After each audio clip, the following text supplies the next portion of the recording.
Hey everybody, can you hear me okay?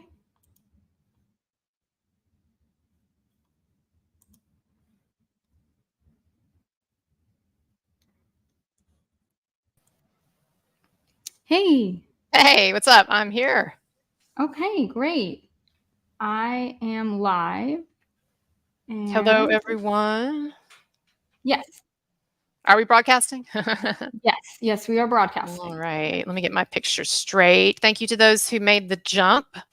I'm going to leave that link Yes, up so people will keep coming over. Hello. We got it to work this time. yes, thank God. Yeah, sorry guys about yesterday. I am totally new to doing streaming, so I totally fucked it up.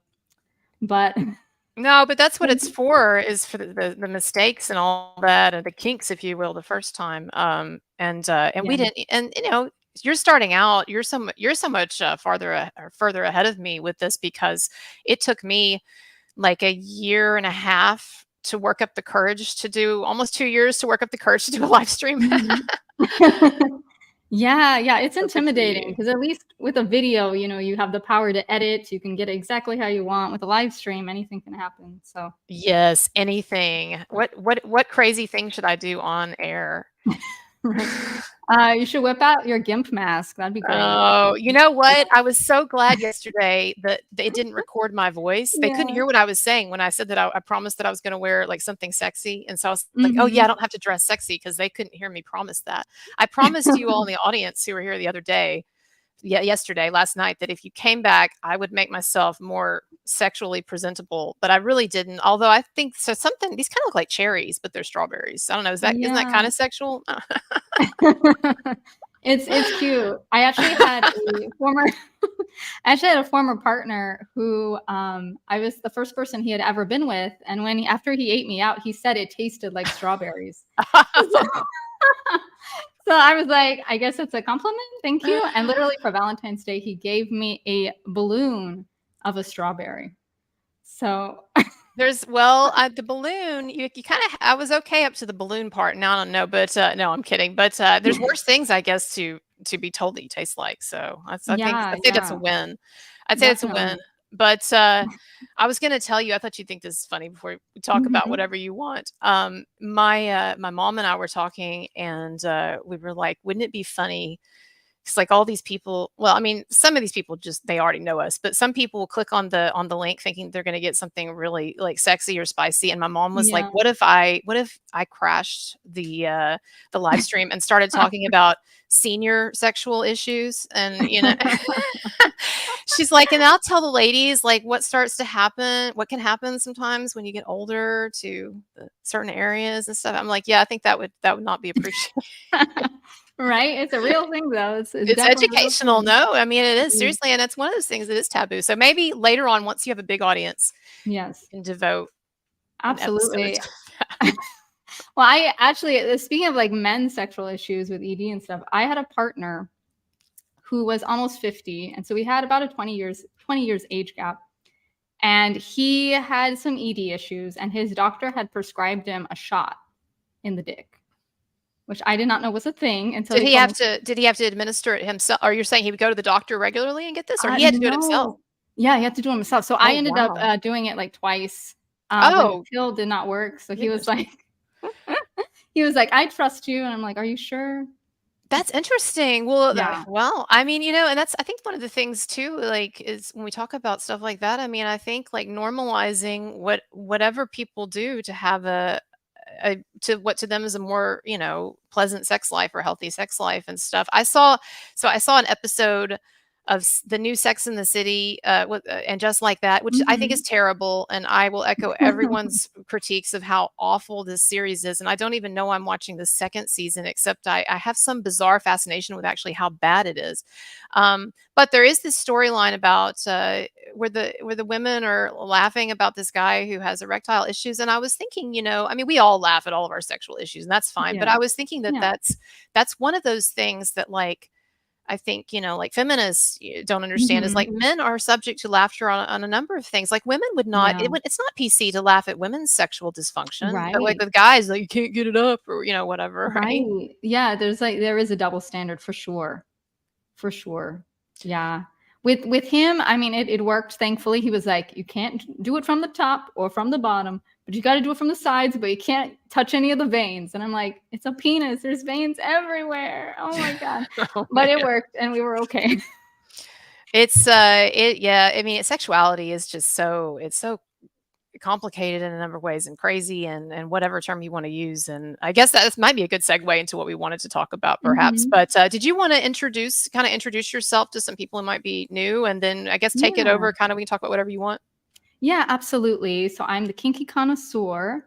I want to talk about just all things sex and BDSM and kink, and also talking about consent. And so I was on Colonel Kurtz's channel a while back. I did interviews on about the Marilyn Manson allegations in regards to the BDSM.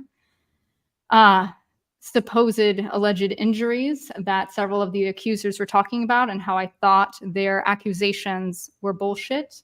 And I kind of break that down on how they're talking about they're being bound and they're being whipped and all these things, but they're not talking about any of the actual injuries that would have occurred if that had actually been inflicted on them. And that was a huge red flag for me. And that was really one of the things that started me really looking deeply into the case and thinking there's something wrong here. I think they're lying about this.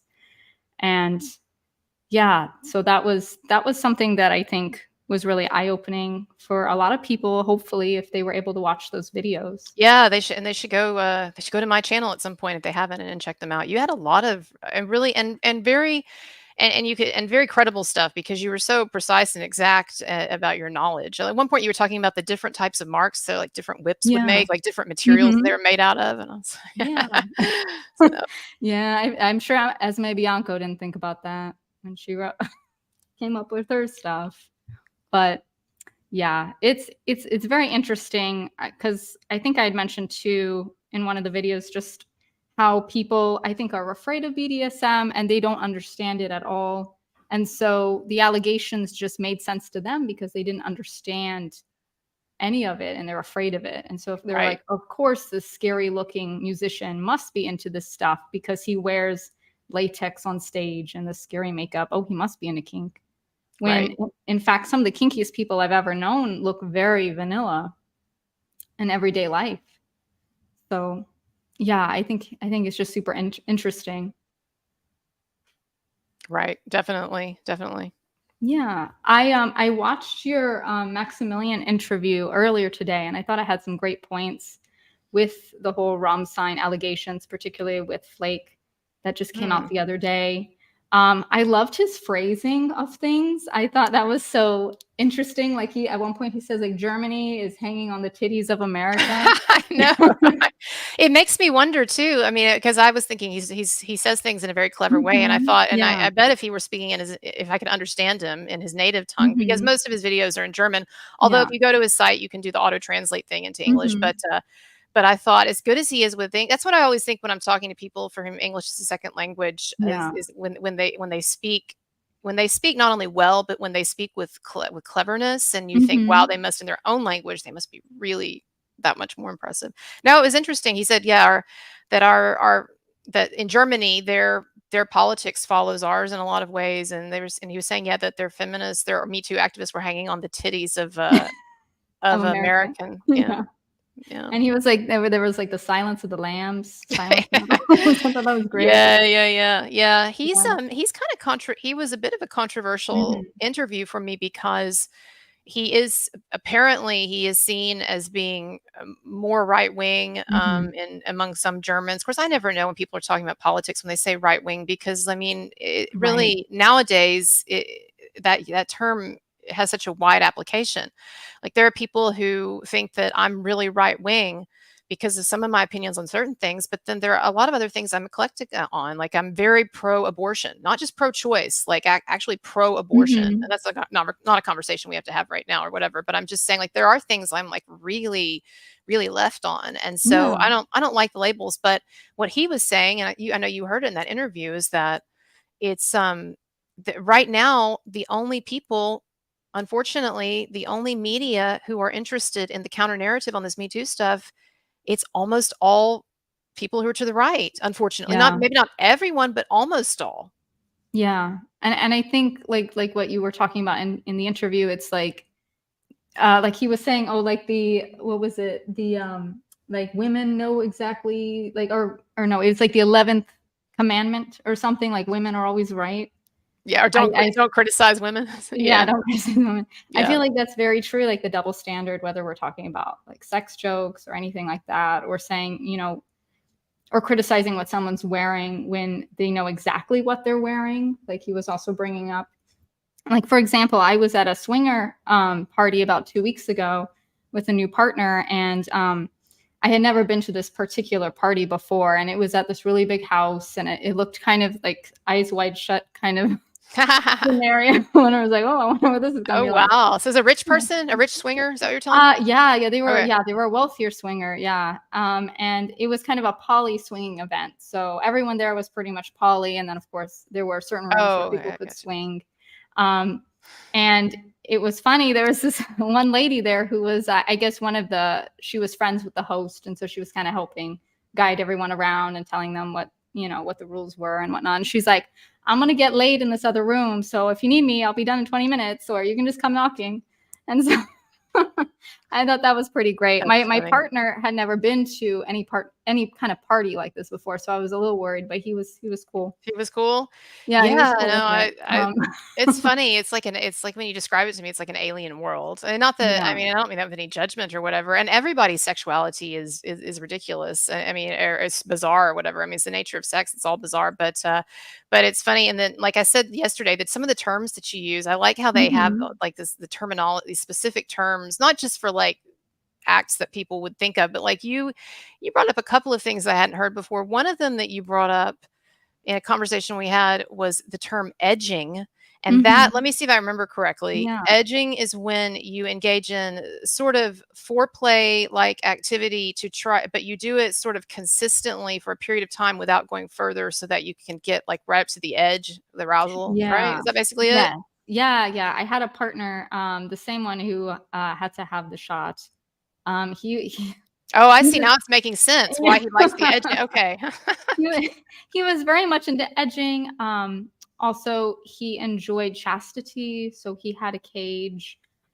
He would make his own cages. He actually had a what's called a Jacob's ladder, I believe, and it Like connected. terms. Yeah, it's a piercing, a dick piercing, but instead of a Prince Albert that goes through the dick, it just kind of goes through some of the skin on the bottom, and he just had a rung on the ladder, so he just had one. Some people have like a whole like ladder going down, but and so he would have that attached to the cage, so he really couldn't get out unless he had the key. And so I he was he was a bit of a he was a Wow, that sounds masochist when it came intricate. to that. That Yeah, sounds it was very quite a intricate, and setup. I was not as into the chastity. Like sometimes, we would use an app and it An would app? like, yeah, there was an app Okay. called Chastity. I don't know if it still exists, Okay. but it was like, yeah, like I've been locked up for like so many days. And then like I wasn't like texting him about it. And he was like, I'm still locked up. Okay, And so we go ahead, finish your story. I was just thinking and about I was something. like, oh, I'm sorry, I forgot. I was busy. Well, I was gonna say, like, when you start talking that way, because my mind just always goes to like the worst case, like horror film scenario. I'm like, oh, like Mhm. something happens to you when you're out in the world, God forbid, but like you get run over and or something, Yeah. and now there's no one to come and like open open up the gate. Oh man, it sounds like that. Hey, it's kind of like Gerald's Game. Did you ever read or watch that movie, the Stephen King story, I Gerald's Game? didn't. No, I haven't. Do you know the basic setup? Have you heard it? I It's actually haven't heard it. it's No. short, it's short, and then I'll let you we can move on to The Idol or whatever you want, but, Okay. no, but you should check out the movie, it's interesting, Mhm. so this woman has this middle-aged woman is in and some of you in the audience have probably you've heard seen this. This middle-aged woman is trying to save her marriage, and so she and her husband, and who's a real asshole, they go to Mhm. this, like, house, this cabin in the woods, and, Oh. and he wants to do some kinky stuff, and she doesn't want Mhm. to, but she's like, they're trying to, like, last ditch effort to save their marriage.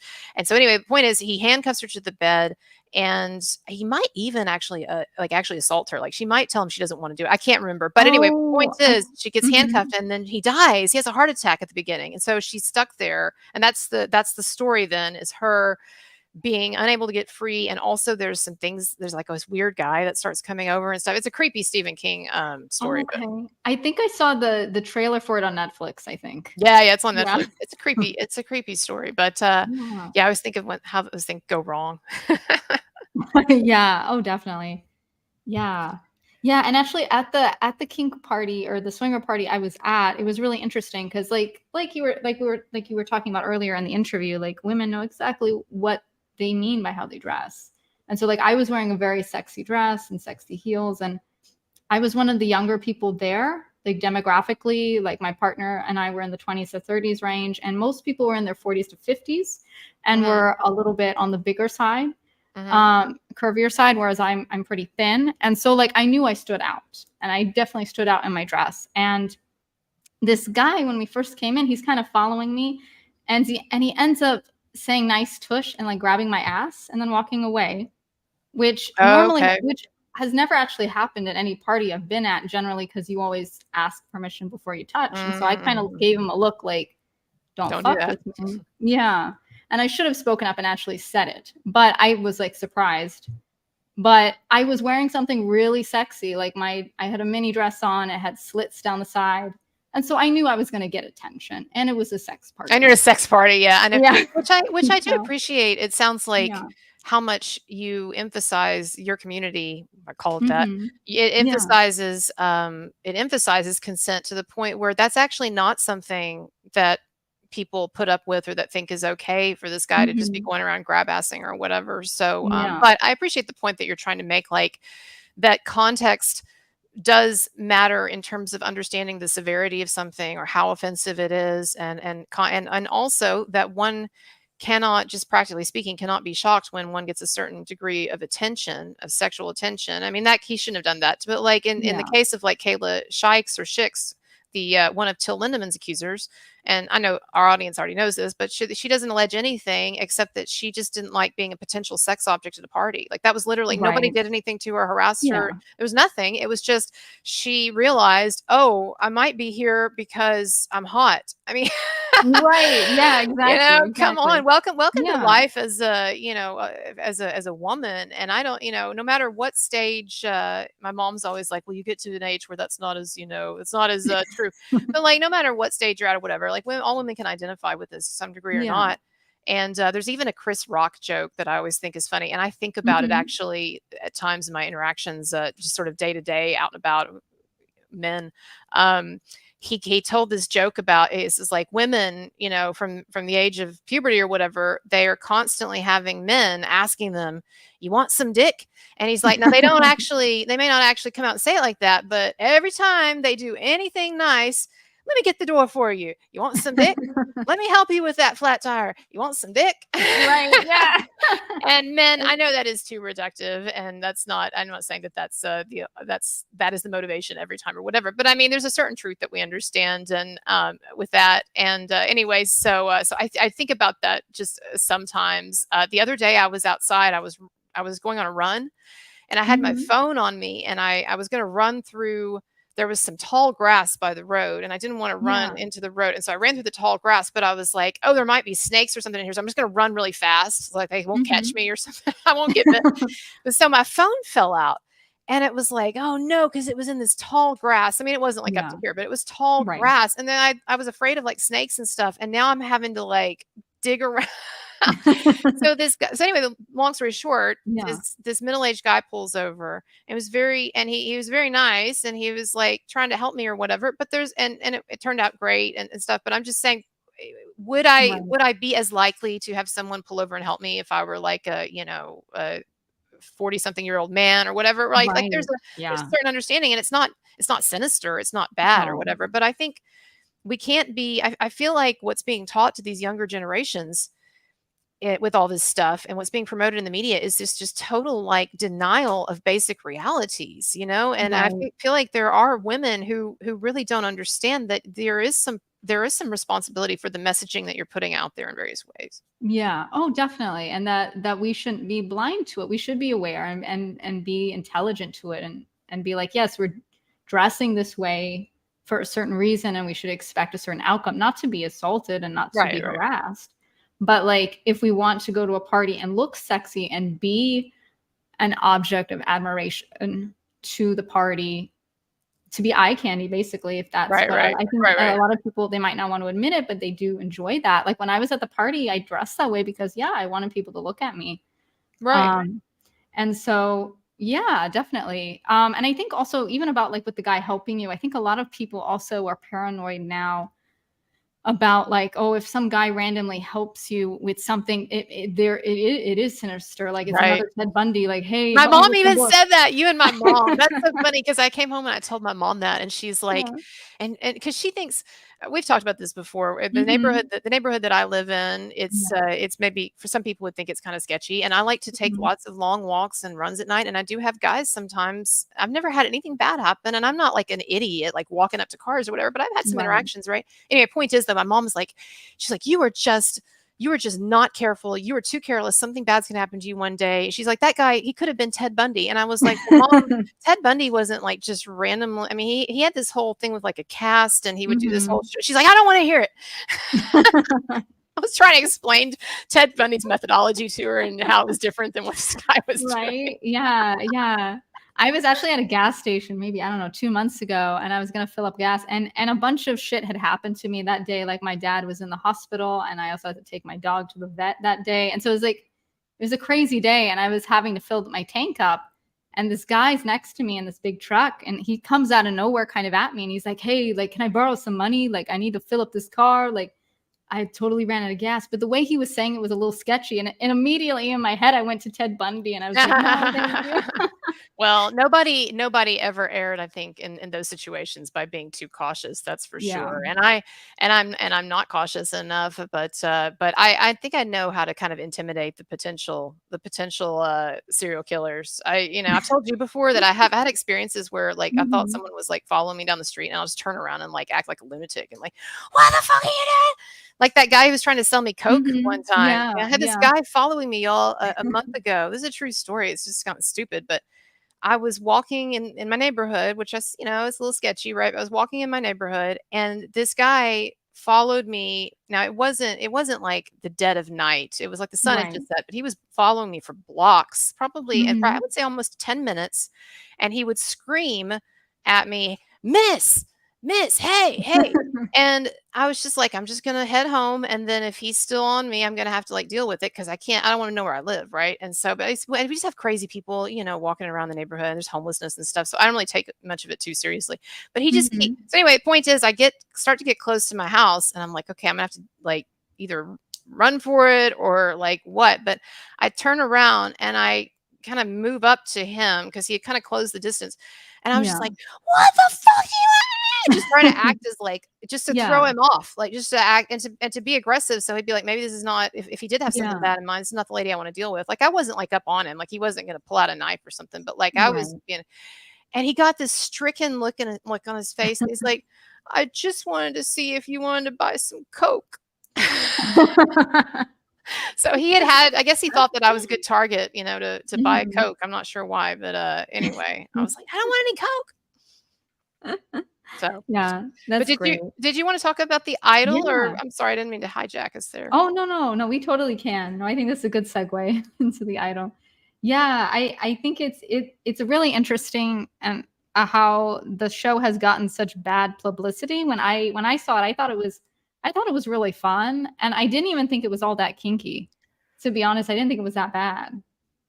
Well, Certainly. from your perspective, with the chastity cages or whatever, I don't doubt it. No, but seriously, like, I mean, you're familiar with what's on TV and what's in the movies and whatever, and so, like, compared to that. Yeah.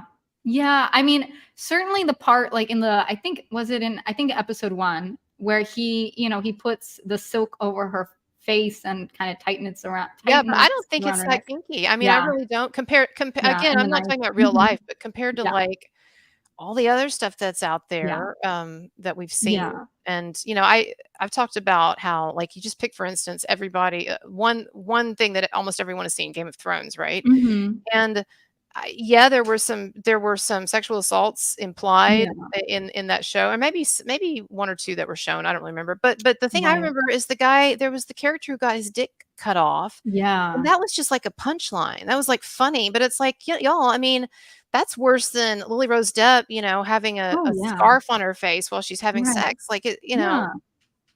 Yeah, and, like, breath play, like that, like, someone covering your face or having you kind of have to hold your breath, like, or choking, like, that would be considered breath play, and then knife play when he brought the knife out. So I was gonna do a whole video on those types of play because 'cause I've done that before in real life. And those can, like, in real life can be dangerous, certainly, I would like, if imagine. yeah, yeah. There's In risk. real life, if that had been a scenario, certainly you'd wanna talk about it. But again, like, it's a show. Like, Right. it's not real life. So I don't understand why people are so upset about that. The only scene that I thought was a bit cringy, of course, was, like, the scene with the dog collar, with the shocking. Yeah, I that thought was that was where the guy was being shocked, mhm, right? yes. The Yeah.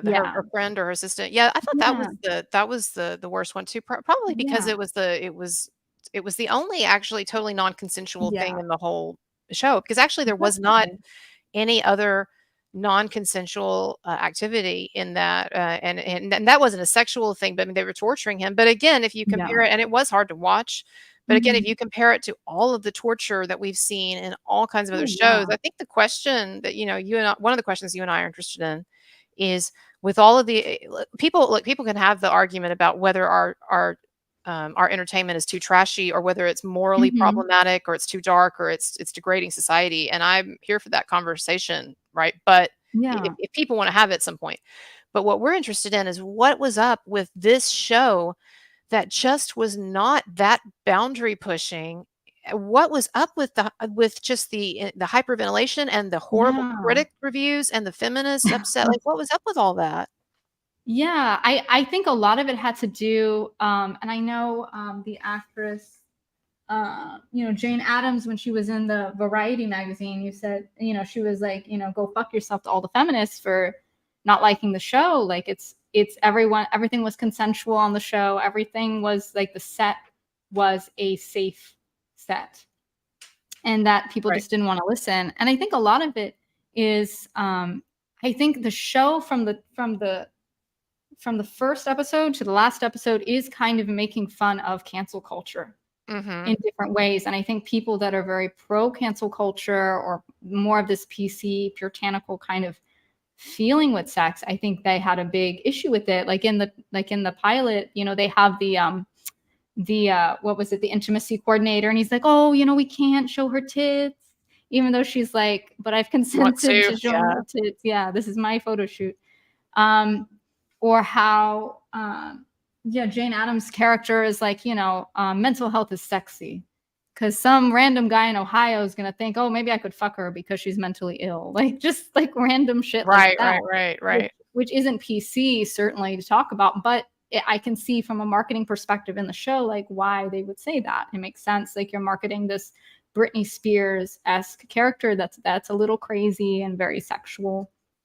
And trying to make Um, the entertainment industry, I mean, it's had this really, at times, a very negative, attitude toward the entertainment industry, yeah. and it's kind of reminded me even a little bit, of, like, and I don't mean this as an insult to the show, but it kinda reminded me a little of Showgirls, actually. Like, Yeah. maybe a little more like a maybe a little bit more of what Showgirls was trying to achieve or something, I don't know. Elizabeth Berkley just ruined that whole show for me, so I don't know. But I think that movie actually could have been better and better appreciated with someone else playing that role, but anyway.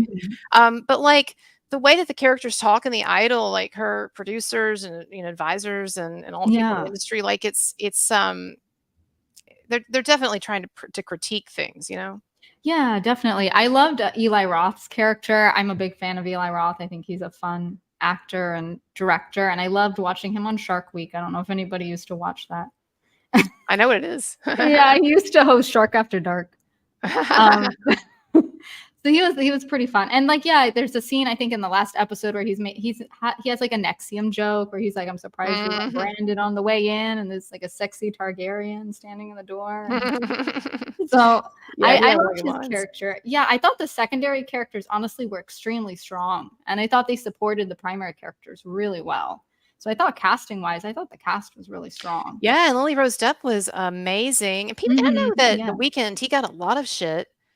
People Hmm. saying that he was not a good actor, but, like, I thought that he played he's supposed to play someone who's, like, Yeah. smarmy and who a lot of people look Hmm. at and they go, "Ooh," or and someone who doesn't necessarily project a great deal of, like, depth or what, I mean, whatever. Yeah. So it's like, Oh yeah. I don't know what people were wanting, because I think that you could have had Meryl Streep play that role, and it's gonna kinda be, like, basically what he was going for. I didn't think that he was, like, monotone or he was out of it, or No.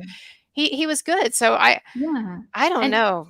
right. And like, yeah, I agree. I mean, he was supposed to play a guy that like everyone kind of loves to hate because you Mhm, love watching that character and you want to see what he's doing next, but you know he's kind of up to no good and he's slimy. mhm. And Right. so I thought if that's what the weekend was going for, I thought he did an amazing job. Like he nailed that then. And Right, yeah. and the Mhm. quality too, there were people who were complaining about how he, that they couldn't imagine why anyone would go for this, or would be, entranced by this obvious loser, and I Yeah. think that was kind of part of the point, because I talked about Mhm. this in one of my videos. It was supposed to be about a quote unquote cult. I have issues with that term Yeah. anyway, but we'll just use that term. It's Yeah. supposed to be about a cult, and pretty much every cult that if you want to look up a list of cults, you look into these cults, and pretty much all of them, the leader is someone that a normal person will look at and would be like, "What's the deal with him?" Right? I mean, Right. I'll look. Yeah. David Koresh. I think David Koresh Mhm. had a kind of a rugged handsomeness about him. I'm not going to lie Mhm. about that. Like, he's a nice Yeah. looking guy. But, like, by and large, like, 90% of these guys, it's Right. kind of like the Nexium, the Keith Raniere thing, like, people look Yeah. at him in his volleyball outfit, and they're like, "He was fucking all of these hot women, young women, what?" Right. Yeah. So, that's Yeah. kinda the way it is, like, it's showing that these guys, through a certain charisma and also through being able to read people well and being able to plug into Mhm. their anxieties and being able to help them. Yeah. Because he does, until we know about the table, the tables get turned in the end, but through Yeah. most of it, he's, yes, he's doing messed up stuff at time, but he is helping her. And so I think that's interesting too, is that it's really Yeah. sort of walking this kind of slightly Right. ambiguous moral line there. Yeah, and honestly, like, I can see how Jocelyn falls for Tedros because he is pushing her. He's teaching her how to push these past her limitations and boundaries when they're making that new album. And there's that, famous dinner scene that I think you put in one of your videos where he's like, you know, taking a risk is it's called a risk for a reason. It's like you don't know what the rewards are going to be, but that's why you do it. That's how you succeed. And so I think I can understand why he's being portrayed in the show as this kind of just has like this larger than life personality, particularly since he's a club owner, right? Like he has Mhm. this kind of sleazy but yet Right. powerful kind of persona. Right, right. And yeah. And like talking about like like how we talked about earlier, just with like the wardrobe and the power of wardrobe, like I thought Lily Rose Depp's outfits I thought were great. Like I think she pulled them off really well.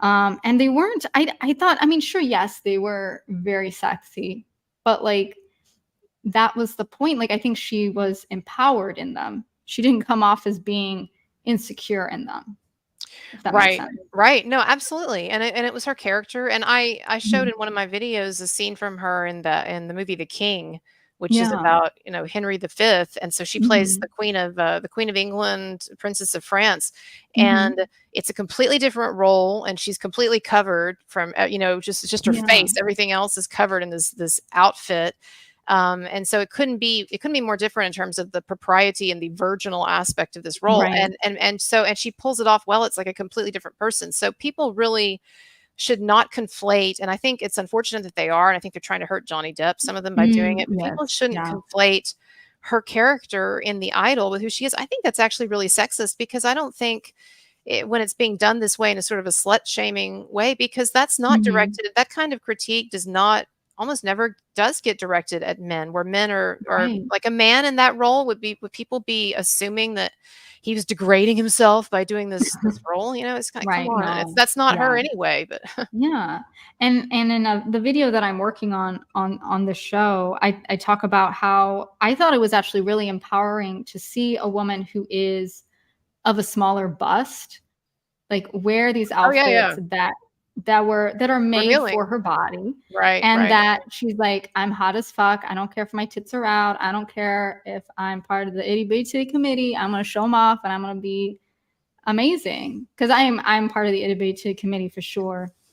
So I like some representation. That was nice. Well, a lot of us are, and Yeah. I don't know. I know that there's there definitely a lot of guys who like boobs, and there's some guys who are definitely like big boob guys. Mhm. But I've just never like I've never, I guess, because I don't attract those. I attract men who are okay Right. with the right, but it's never been like a Yeah. problem. I've never been in a relationship where that was some kind of an issue. I know she looked amazing in that, Yeah. and people complained about her skimpy outfits, but again, it was in character, and there was something, and in a way, there was something about the way she wore those clothes that was actually very sort of aggressive and powerful. Yeah. Like, Absolutely. I never looked at her and talk of, we were just talking earlier, right, about how women know what they're projecting with the Mhm. clothes. And I felt like her character, I never felt like, even though her character had psychological issues, I actually never felt like her character was someone who was being exploited or allowing herself to be exploited, Oh, and yeah. in her clothes, like she wasn't wearing the clothes like, oh, I'm this dumb exploited girl who, I have to Right. dress the sexy way. It was like, I love my body and I'm free and I'm aggressive and all of Yeah. that. And so I thought, yeah, that was interesting and good for her. And she's French. She's half French, Yeah. and her mom was a lot of Johnny Depp fans know her mom was a huge pop star in France. Her mom was Mhm. kind of a more sophisticated Britney Spears, and she Yeah. would hate that analogy because it doesn't. But just for the American mind, basically, I'm just saying, like Vanessa Yeah. Paradis she was a huge pop star Yeah. in France. Yeah. And I mean, still a big star, but a huge pop star in France. And so Lily Rose Depp is a very sophisticated woman. This is not some little Mhm. girl too, and being pushed No. into this role. Like this woman has many years probably of all kinds of experiences in s- sexuality, in movies, with entertainment industry, Mhm. with her parents, those Yeah. circles. So Oh, yeah, absolutely. I mean, both of her parents are successful in the acting and music industry, and they both are sex symbols in their own right. So it would totally make sense that she would wanna play, like, a musical sex symbol. Like, if they that it would just she would understand that completely growing up in that environment, I think. right. Right, absolutely. And she was a great actress, and it wasn't the Yeah. she was amazing in the dance. I Mhm. did dance for many, many years, and she was an excellent dancer to be able to dance the way that she danced in that. But also, I mean, her acting was amazing. And I think even all the people who hated the show or complained about it, I think they all ended up conceding also, or even if they felt like she was exploited in it, like they all felt like she Right. did a great job. So, Yeah, definitely. it's Yeah.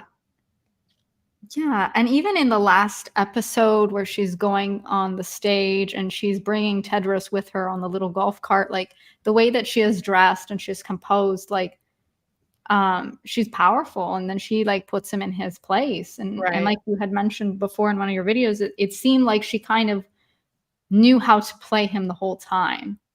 And so right, she was in control pretty much the whole time. And in the first episode too, they show her kind of doing erotic asphyxiation where she's kind of choking herself and like masturbating, and then he's choking her later. And so it's clearly they're clearly trying to put the threads together that this is something she enjoys. This is not something forced on her. Like right, they right, both enjoy the same kind of intimacy, and they're right. both kind of thriving off that from each other.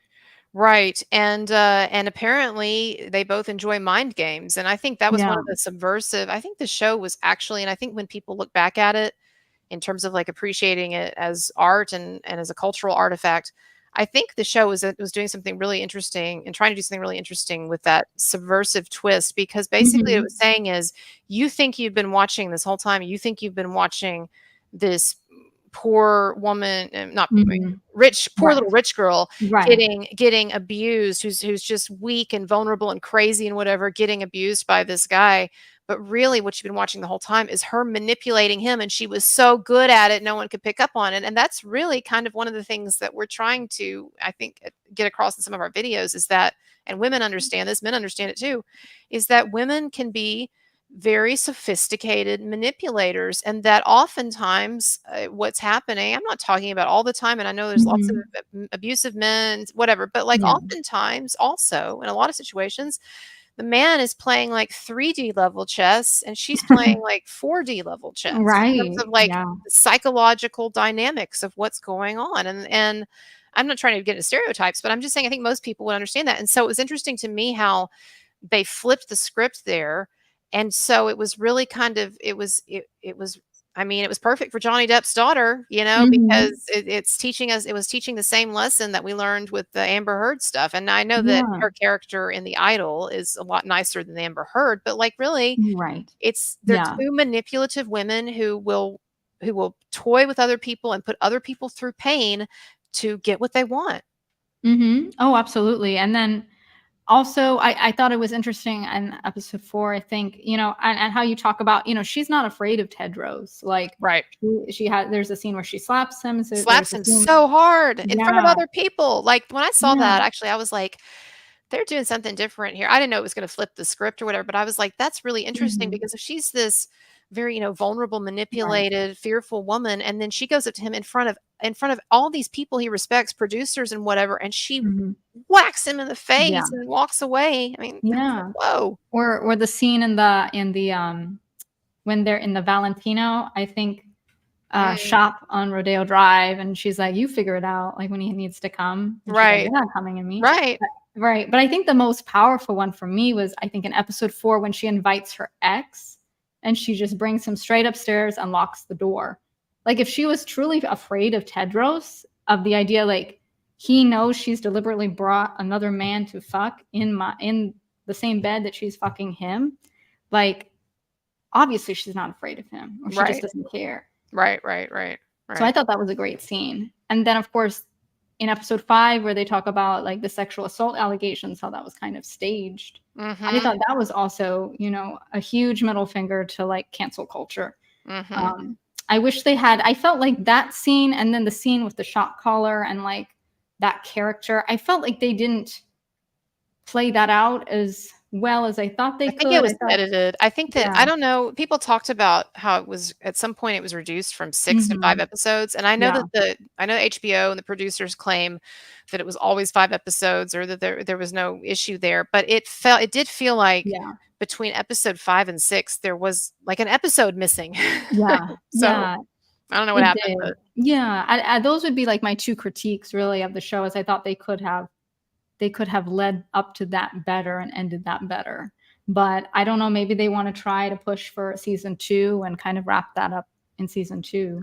I guess I would Um, imagine after all of the backlash it's yeah, gotten there, and I think the ratings, I mean, I think the ratings were good, but I don't think it was, yeah, like, anything amazing. We probably won't see it again. I probably won't see it mhm, in season 2, right. but it's interesting, and it'll be something I think people will look back on as kind of a sign of the times that it Yeah, got people so outraged and stuff. Maybe people will appreciate it more when they come back around, mhm. but, I think so. I think so. Maybe in 5 years or something, people will look back, especially as Lily Rose progresses in her acting career. Like, on IMDb, it was showing that she's been in, like, 15 productions, and then I think she has 2 more that are oh, undergoing, and she's gonna be so. a huge star, I'm sure. Yeah. So Yeah, so I'm sure, looking back, I think it'll be more favorably viewed, because I do think the cast was so good. There Yeah. were there were Amber Heard stans who were saying Johnny Depp has gotta be so upset, with his daughter for playing this slutty role because look at how upset look at how he tried to encourage Amber Heard to do more sophisticated roles where she didn't have to take her shirt off or whatever, and it's like the reason why he was doing that, people forget, or these Amber Heard stans don't forget. Amber Heard, her big thing Mhm. is to complain to people about how she wants to do better roles. Like, I've even seen her do Yeah. it on camera. I've seen interviews from the past. I'm talking pre-Johnny Depp trial and Mhm. divorce and all that. Right. Interviews from the past where she's talking basically, she's doing that whole song and dance about how it's kind of a burden to be such a beautiful sex symbol because people don't take you seriously as an actress. And I would really like to have roles where I didn't have to take off my clothes, or I didn't have to be, sexually gay, objectified.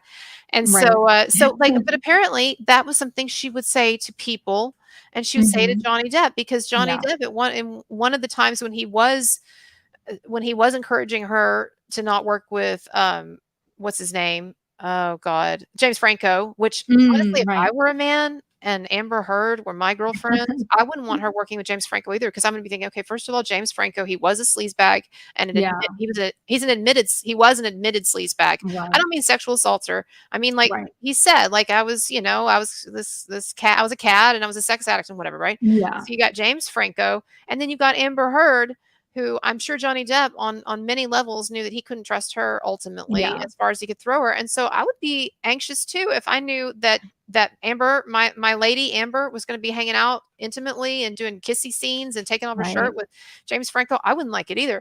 But like when he said those things to her, don't you, I thought you said that you wanted roles where you didn't have to be sexualized. And so it wasn't just like Johnny Depp. I think these Amber Heard stands, they want to pretend that Johnny Depp was just this crazy jealous guy who was demanding that she not do sexy roles, and like kind of like they're trying to make Jonah Hill out to be. And when really it Mhm. was like this woman on many occasions apparently was complaining to everyone and to him about how she wasn't given intellectual roles. It was dumb sex appeal. Right. Right. Even though that's I have to really. get a plug-in for this. I'll be right back. Oh, Just a second. okay. It's almost out. Okay.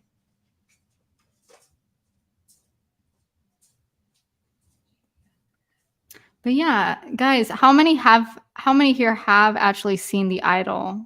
Like all 5 episodes? Let us know in the comments.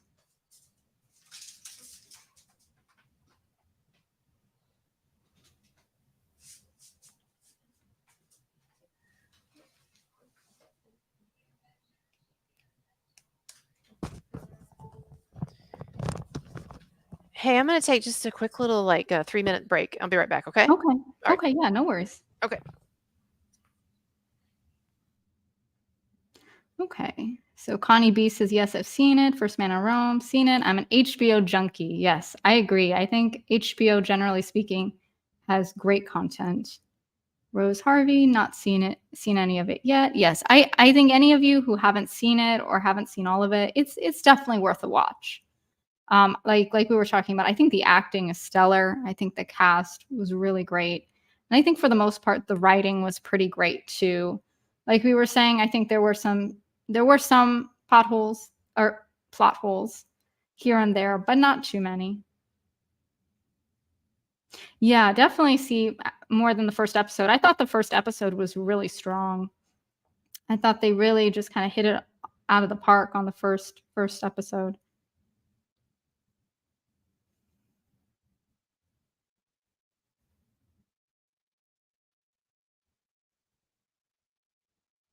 It was I actually haven't seen Euphoria. I've been meaning to get around and watching that as well. I'm a big Game of Thrones fan, so I've definitely seen all of the Game of Thrones.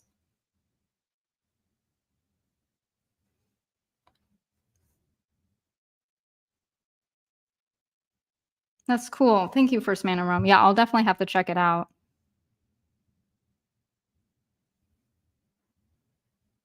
Okay, interesting. Criticized for the sex, the trans, and the teens. Yes, I did hear that it was directed by Sam Levinson. I have not seen Enlightenment either, so I'll have to watch that also.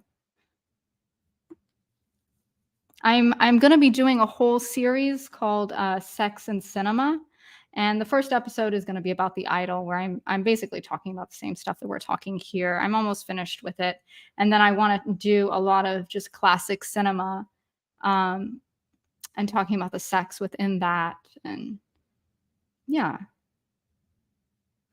Oh, cool. Okay, so I will definitely have to check out Enlightenment as well. Okay, I'm back. Okay, nice. Yeah, we were just talking about different shows on HBO that also were interesting and sexual that would be interesting to check out. What were you talking about? What shows? First Man in Rome was talking about Euphoria and then also Mm. Enlightenment, and actually haven't seen either of those yet. I So haven't is Enlightenment I haven't seen it. I should okay, I looked that up. I was okay, so if I had to come up with over my 42 years, what I think were the most sort of the most salacious TV shows. So I mentioned this a month ago. Nip Tuck. I know it was like 20 Mhm. years ago, Yeah, but Nip Tuck was really a pioneer with a lot of this stuff. Ryan Murphy, and of course he's done the American Horror Story shows, yeah, but Nip Tuck, the one about the plastic surgeons, and one of them was a sex addict, and they were in Miami. Like that had a lot of each they tried to push the envelope really with almost every episode, particularly as they got deeper into it. And there were a lot of big actors on that show. Bradley Cooper did a series okay. a season on that show. Late in the show, Rose McGowan was on one season, but Mhm. they had a lot of that was interesting. So Yeah, that's one that pushed the envelope.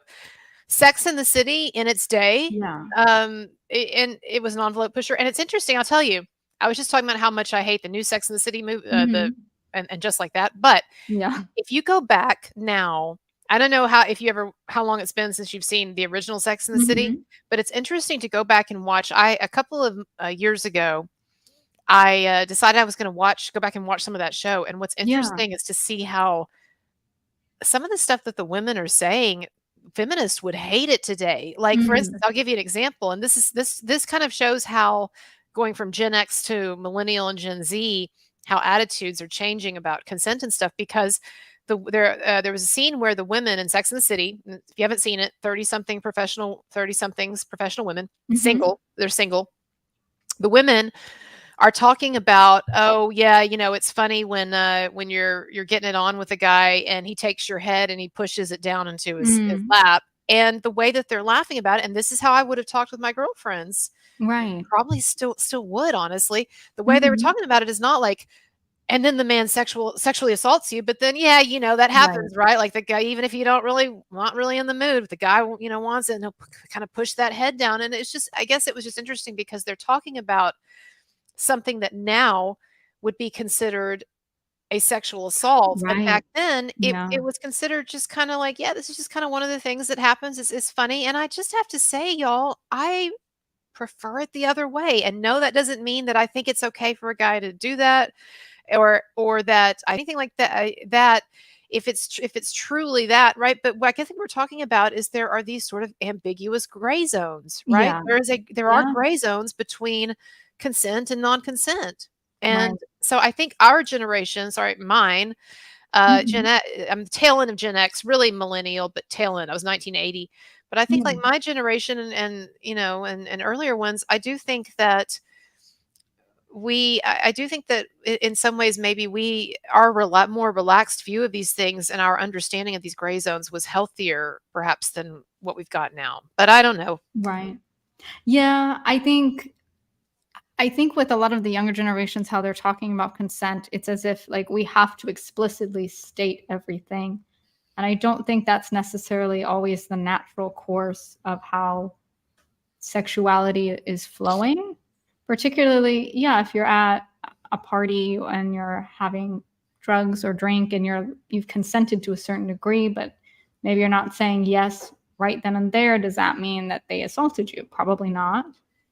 Right, But right, like with the flake situation and how that kind of sounds like, right, especially back then, like I'm sure that's not I'm sure both of them probably did not think that was rape at all right, in that right, moment, right, right. I think it is telling why this woman is coming out so far late in the game, 20 years later, especially when all of this is now hot stuff in the media. It just seems like she wants her 15 minutes of fame, honestly.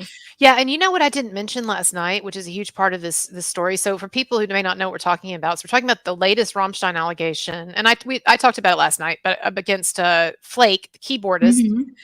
And so this woman says that 20 years ago, she was 17, but she told him she was 22, and Mhm. she saw Rammstein, and then she went home with a couple of guys to drink, and they hung out all night drinking with Till and Flake. And then Till went to bed, and then Flake had sex with her, and she never said no and whatever, but she claimed she was too drunk, what have you. Anyway, here's the interesting thing though. She claims that she was in therapy for 20 years Right. over that incident, and yet, Right. you know what? She started sleeping with Till Lindemann like a month after that, and it states it in the article. And so now Wow. Yeah. I know what some of the Me Too feminists are gonna say, that just because she started sleeping with him doesn't mean that Flake didn't assault her. I understand that, but like y'all, there's only so much irrational behavior that people can get away with Right. before we start saying, what's the deal? And so this woman Mhm. is saying that she was so damaged by this situation that 20 years later, she's had to have therapy for 20 years, but then also, oh yeah, it was so traumatic that I basically like started, sleeping with this other guy in the band. Like, it's just like, what? Yeah. Yeah, it doesn't make any sense. If you're that afraid for your safety and it's caused 20 years of therapy, I don't think you're gonna be staying around the same vicinity. Because even if you're just fucking Till, like, Flake is gonna be around, they're in the band, so it's not like you can Right. escape him. So it's like, And yeah, let's yeah, say that it was that something bad did happen to her and she was just not right, behaving rationally. I mean, I understand that's possible, but at the same time, like, people have to then make allowances for how we can't necessarily see that as credible. Like, there has to be some right. understanding these I get it that assault activists say that people who are assaulted have a range of possible behaviors and Yeah, responses, and that yeah, maybe many of those are irrational or seem irrational. And okay, fair enough. But then also, you all have to understand too that we're allowed to make judgments based on the seeming rationality or credibility of behavior. And so it's, sometimes there are just times in life where you're never going to come to an agreement or the right conclusion. It's like, and so yeah, I yeah, get it. They want assault accusers to be able to get away with all manner of non-credible or irrational behaviors, and people to still be like, okay, we believe you. It's just not going to work that way. right.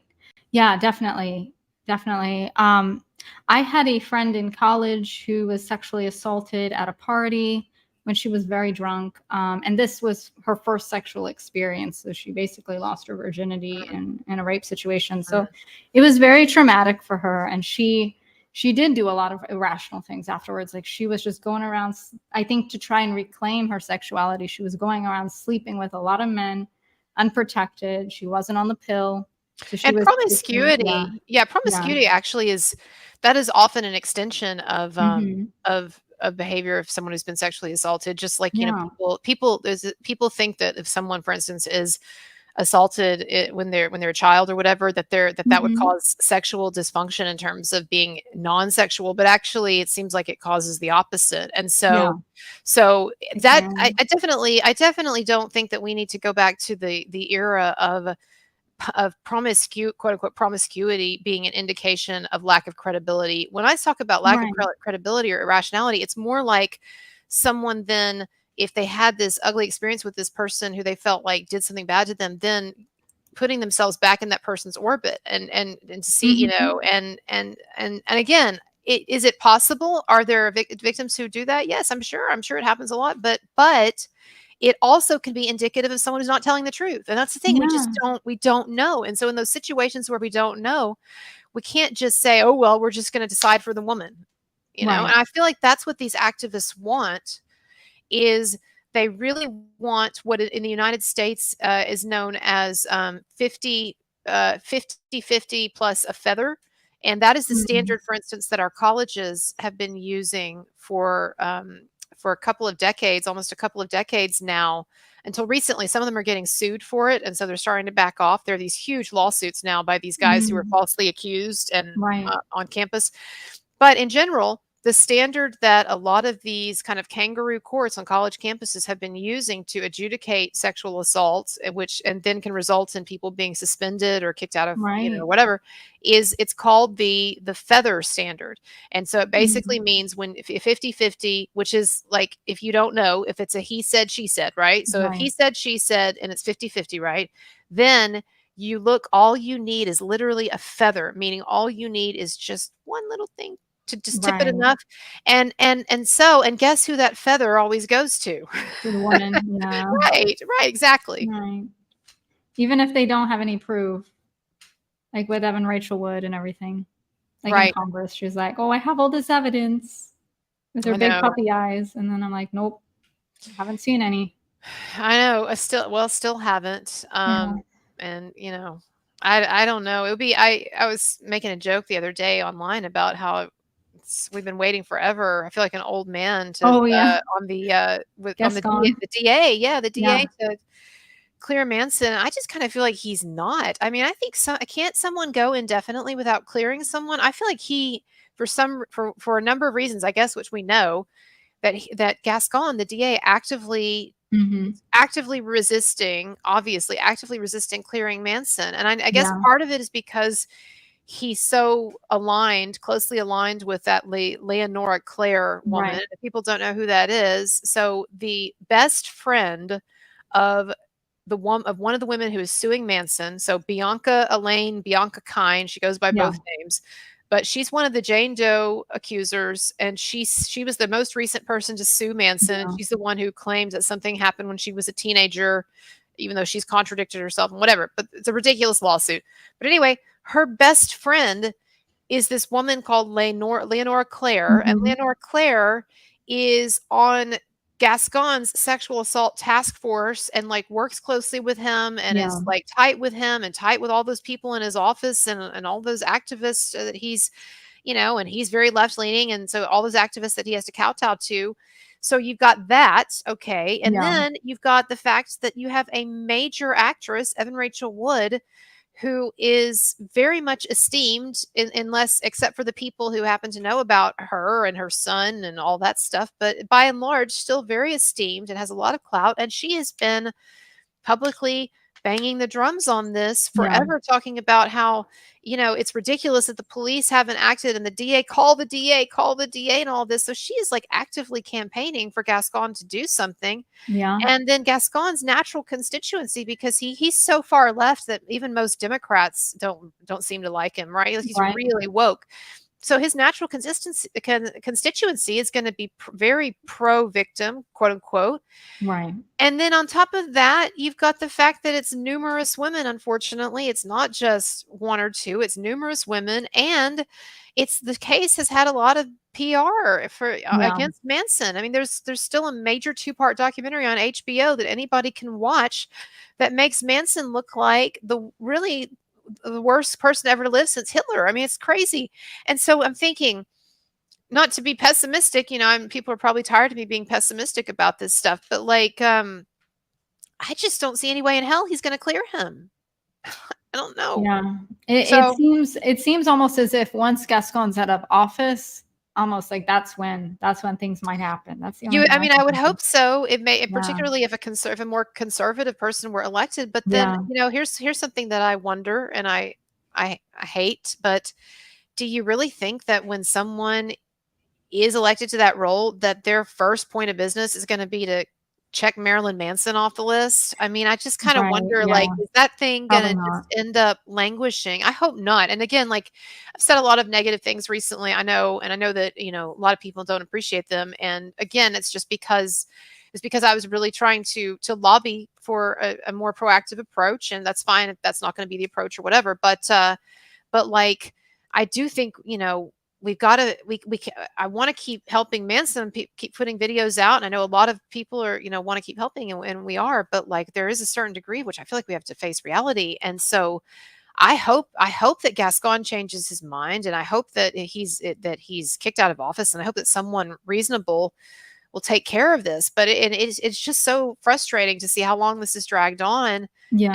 I just think, they cleared Army Hammer. And Right. so Yes. for me, like, that's actually a bad sign, because the fact they haven't cleared Manson and they cleared Hammer, I'm thinking this just shows how resistant Gascon is. And we know that he got that file from Yeah. the sheriff's department, the sheriff's office, after they investigated Manson, and he got the finished file, and then he claimed it wasn't finished. So it's basically like they Yeah. turned into him a report, probably indicating that this was BS and it was a hoax or Yeah. whatever. And he's just gonna be like, well, I'm just gonna wait for more information. Right. Like, I don't want this to ruin my political career, so I'm just gonna like put it in a drawer I don't over want to make here. Evan Rachel Wood mad. Yeah. So it's It's sad. It's very unfortunate. But Yeah. anyways, And go yeah. ahead. Oh, a part of me also thinks because of the Army Hammer situation, Army Hammer has this very clean cut boy next door look Yeah. compared to Manson, and so I think, unfortunately, that I'm sure is going against him too in a major way. There is an Army Hammer documentary on HBO that looks extremely ridiculous. I think I've seen. Is it? Yeah. And is it the one that his aunt did, Casey Hammer? Yes, his Okay, yeah. aunt and then the accusers. Yeah. So it was originally on A&E, I think, and, Mm. now okay, HBO's picked it up. I wrote the aunt a nasty Twitter message, and then she blocked me, and I'm glad she blocked me because it shows that she saw it. Yeah. I Yeah. think she is despicable, and those of you who don't follow the Army Hammer thing, we don't I don't know, have time to get into it or not really, but basically, it turns out that he was not he was a he was not good to women in the sense that he's admitted this. He was basically Mhm. using them for sex Yeah. and for passion or for fun, all right? Mhm. And they wanted a long-term relationship and he didn't. Well, welcome to the story of probably almost every male movie star in history for at some Yeah. point, right? Like, yeah, Mhm. every woman they date or have sex with has this dream of being Mrs. Army Hammer or Mrs. Marilyn Manson or whatever, right? Right. Mrs. Mhm. Till Lindemann. And so then they get upset when they realize, no, you're just the lady of the week or the month or whatever. And Right. so Army Yeah. Hammer said, I did treat women badly to that extent that I did that, but I did not do any of the other stuff. Everything I did was Yeah. consensual and whatever. And I totally believe that. And in my mind, he's been exonerated. Yeah. But, uh, but with that, you did have did have a more clean cut image, and he didn't have. I really think it comes down to Evan Rachel Wood, honestly. A lot of this with Mhm. Manson is that Manson is just cursed with a formidable opponent, and I don't mean Yeah. formidable in the sense that she's like the greatest Einstein No. who's ever lived, but she is smart, and she's a Yeah. great actress, and she's smart. I mean, she's put together a major hoax on this guy that has many levels and multi prongs and multiple people involved and stuff. Like she's like a villain. She's like a Catherine. Yeah. She's like a what's her name? Catherine Trammell in Basic Instinct. Like that's kind of Yeah. a less Yeah. sexy version or whatever. But like that's kind of how I see her. And Yeah. I mean, but I mean, it does go to show, obviously, she lost custody of her son, so clearly she's not as yeah, yeah. she definitely fucked up there. I think that was a lot of that Clearly. was hubris too. I think she Yeah. really thought that she could keep preventing this man from seeing his son and keep Mhm. flouting these legal rules and court restrictions, and that they would just say, "Oh, she's pretty," or "Oh, it's Evan Rachel Wood." I guess that's what she's been used to, right, her whole life. Yeah. "Oh, she's pretty. She's Evan Rachel Wood. She's a famous actress. She's a great mom. She just loves her son." And there's the bad man. I think that's what she thought, and so it was probably very Mhm. shocking to her, Yeah. surprising when she got hit like she Right. did with that custody Especially stuff. especially after the documentary, she's like, "Oh, look how good of a mother I am. Oh," and it's like, "No, that's just for the cameras, clearly." Like, clearly her poor son has trauma, and that's really Right, heartbreaking. right, right. So, she has been a formidable opponent, but, fingers crossed, hopefully she continues to make some big, mistakes. But, Yeah.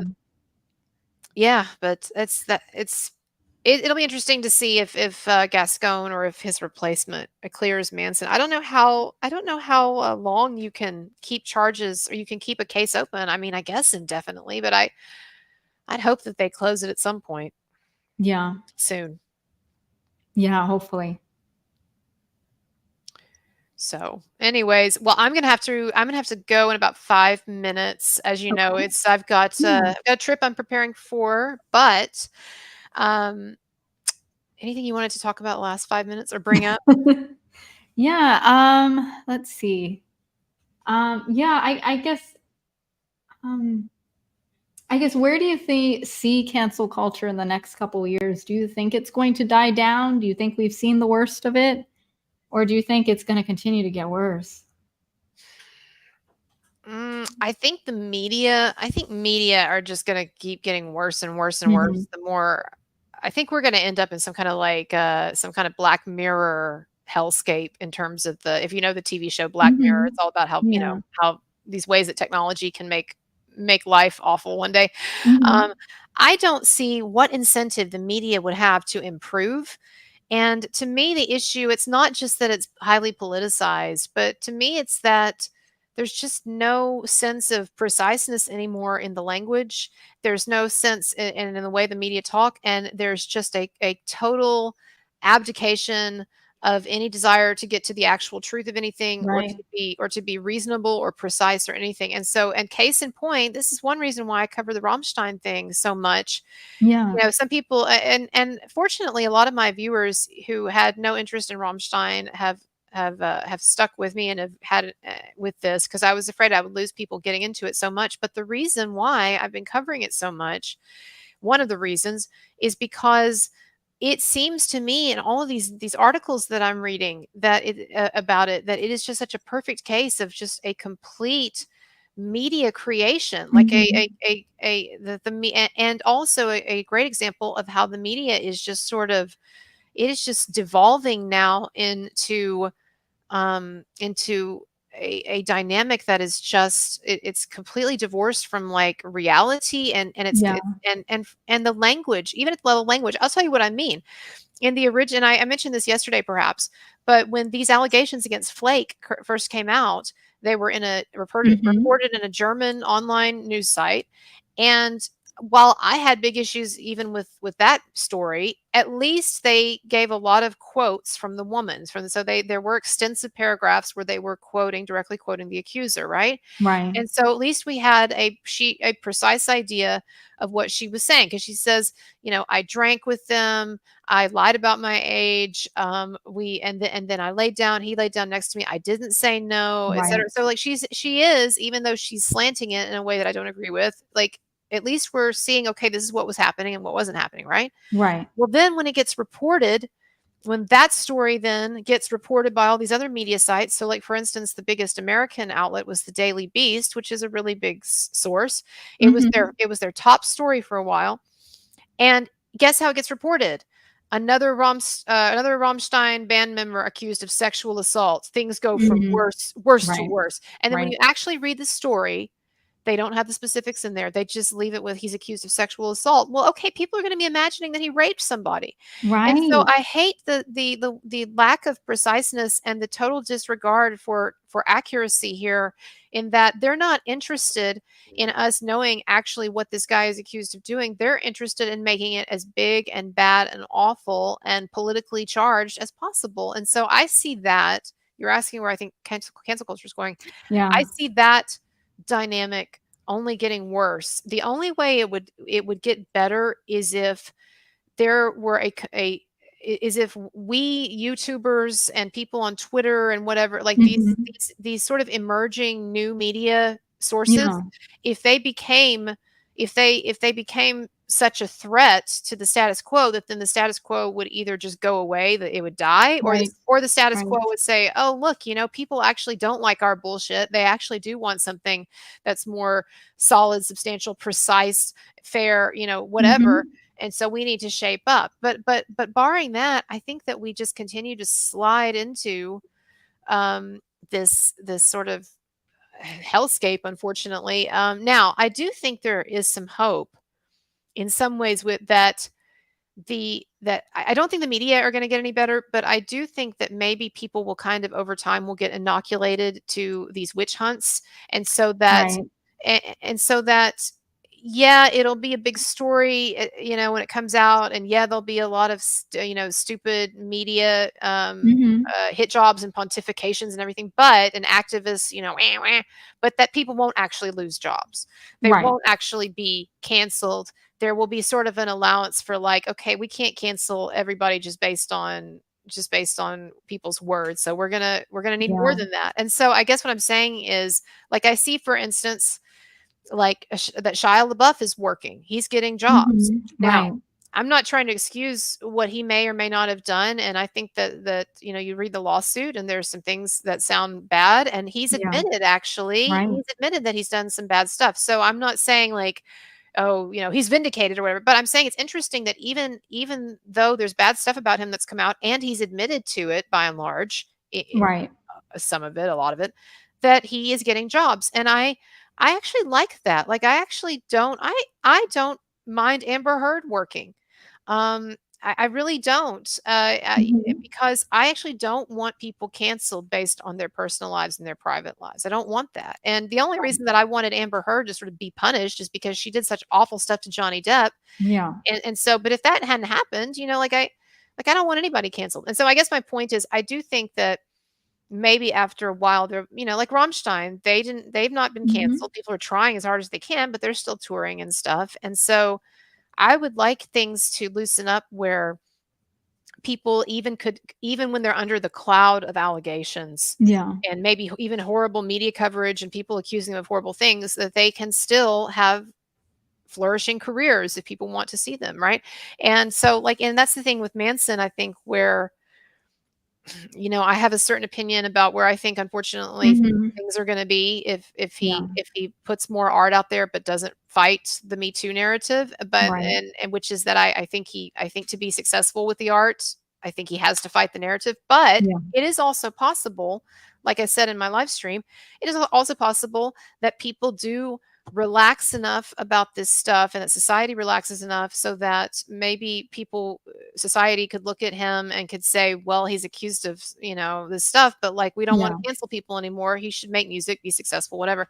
My Right. reservation with him in particular is just that well, we just talked about it, is that the Yeah. circumstances are so difficult in terms of he's accused of Right. such terrible things. Yeah. Not by all of the women, there's levels of it, right? Some of it Yeah. not so serious, but still, I mean, he's been accused of like the worst things, and he's got Right. multiple women, and he's got this, unfortunately, this woman who's seen as being really credible. And so I think that the stain that's on him is going to stick in a way that it would not stick to Rammstein or Jonah Hill Right. or even Johnny Depp. Although Right. Johnny Depp had to get out there and he had to really fight like hell. Yeah.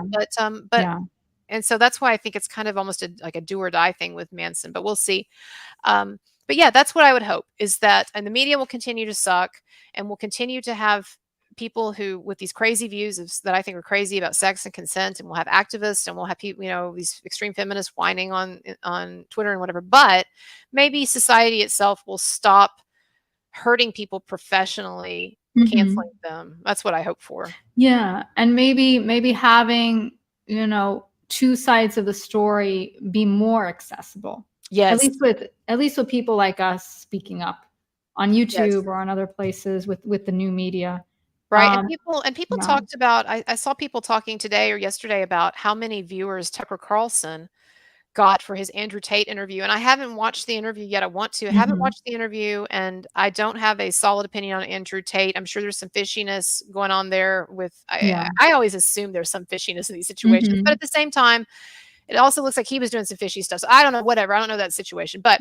but Tucker Carlson interviewed him, and it got like millions of views, and people Yeah. were saying this is a huge new precedent. And so that's if Tucker Carlson is one thing, Candace Owens is one thing. Yes, they're big Right. figures, but if this influence can also trickle down, to those people like you and me and Tug Mhm. and some of the Yeah. others that are trying to get the word out on these false accusations, I think that if we continue to grow and become more influential, or if there are more people like us, then it really could be a great counterbalance to those other forces, and in terms of getting a place where people can get an alternative Yeah. narrative out there.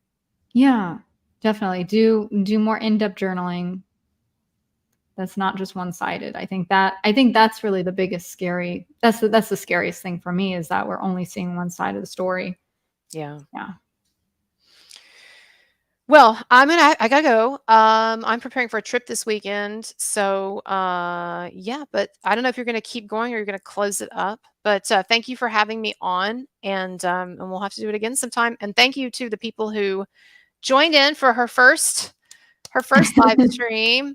You Thank did you, it. guys. You did it. And the thing is, as you go along, like I found this too with mine, you'll get sort of more proficient at doing things like reading the comments and highlighting Yeah. comments and bringing in like other stuff. But like I said, it took me a year and a half almost 2 years to even work up the nerve to do a live stream. So kudos to you, fresh out of the gate. And I hope that everybody will make sure to subscribe to your channel. Thank you. Yeah, thank you, Colonel, for being here, and thank you for everyone who joined. Everyone have a great night. All right. Okay. And we will see you Okay. later. Bye bye. Yeah. Bye, everyone.